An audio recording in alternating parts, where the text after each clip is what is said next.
porušuje zákon a tvrdí, že na tom není nic špatného.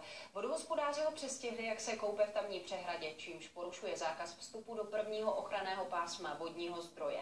Za to jemu i těm, co byli na místě s ním, hrozí až 20 000 pokuta.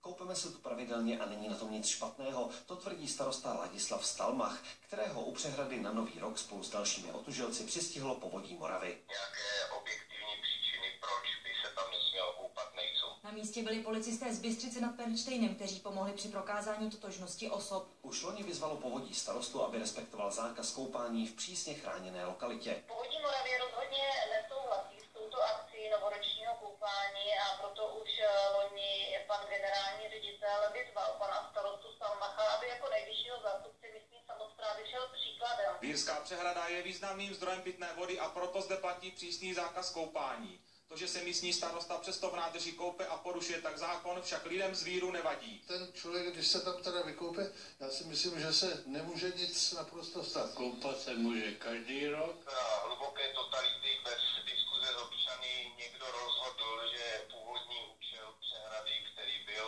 rekreace obyvatelstva, neplatí. Lidé, kteří žijí v okolí přehrady, tak to rozhodně cítí jako nespravedlnost. Přísný režim vadí i dalším starostům z okolí. Podle vodohospodářů ale není možné vstup k nádrži povolit. Pokud bychom povolili turistický ruch v této oblasti, tak budou zašpiněné například i břehy kolem, budou tam odpadky, záchody a podobně a to může znečistit pitnou vodu, které je rok od roku méně. Přestupek otužilců teď bude řešit vodoprávní úřad. Hrozí jim pokuty až 20 000 korun. Hanuš Hanzlík a Ondřej Požár, Televize Nova.